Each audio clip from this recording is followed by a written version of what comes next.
It's the 27th of January 2009, and this is my review of The Wrestler starring Mickey Rourke.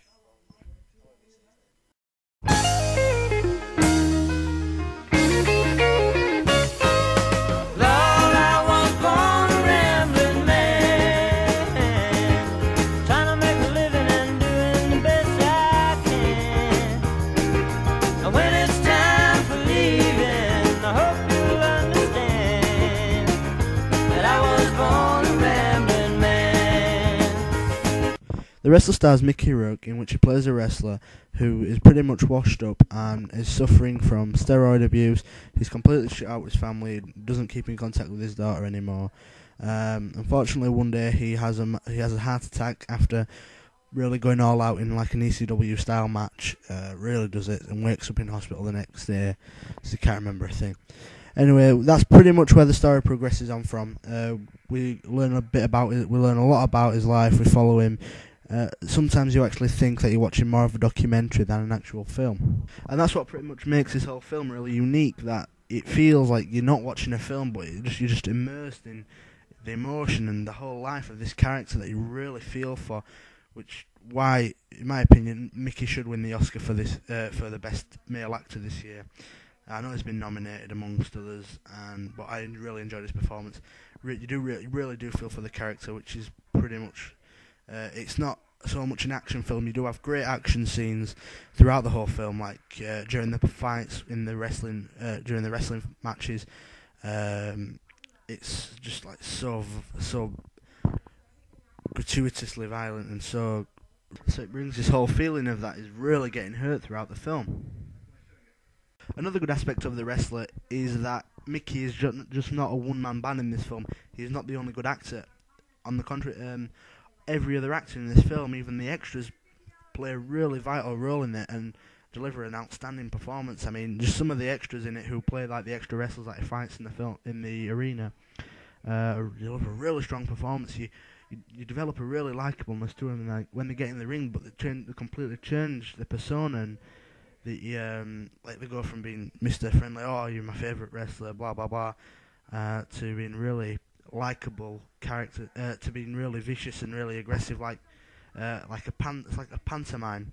Then there's the other character played by Marissa Tomei, who plays a stripper, middle-aged stripper, who works in a strip club. Obviously, she's not going to work anywhere else, is she? With a kid, middle-aged, not the most popular. She gets ridiculed a lot by young guys on the stag do's and stuff like that, or bachelor party for American viewers. But for some reason, Mickey, I didn't even mention his name. Mickey's called the Ram. He drives a Dodge Ram in it. Sorry, I forgot to bring that up. Who takes a really big liking, Mickey takes a really big liking to in the film. And it plays a role. He starts to fall in love with her, and in the end, she kind of saves him from himself. But I'm not going to spoil the ending for you. I'll leave yourself to watch that. And pretty much progresses from there.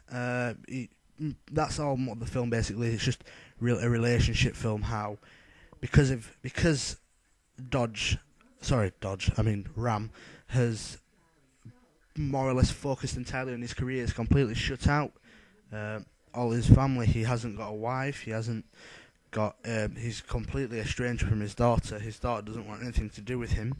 She pretty much hates his guts. I mean, you'll see that in the film. He tries to form a relationship with her, but he manages to bollocks that up, shall we say. And it's also the same thing with the stripper. I've completely spaced the name. It's been like a week since I've watched it. But she, unfortunately, she only sees him as a trick who just gives him money, gives her money just so she can do what she wants and makes a living for herself so much. As I was saying at the beginning, another great thing about this film is the cinematography, the fact that it takes from a kind of Cloverfield-esque Wreck quarantine-style first-person handheld camera, and it's following Mickey around, which, like I was saying, it just gives it that documentary feel, really strong, which again makes the character a lot more believable. and it makes you feel for him more, makes you feel like you're actually there with him by his side, like a third person, not like a kind of fly on his ass. So overall, even if you're not a fan of wrestling, and I know I haven't been a fan of wrestling since I was like 11 years old, this is definitely a good watch. Everything that the critics are saying and people are saying about this film is true. You really need to give it a watch. Mickey's performance is really amazing as Ram. Even all the extras, all the supporting roles are really good. You really need to give this a good watch. Anything else, I'd just be spoiling it for you, I'd just be giving it away. Anyway, thanks for listening. I've been Yorkie Rage, and I hope you enjoyed my first review. And have a good day, good night, whatever time zone you're in. All I know is I'm knackered. I'm off to bed in a bit.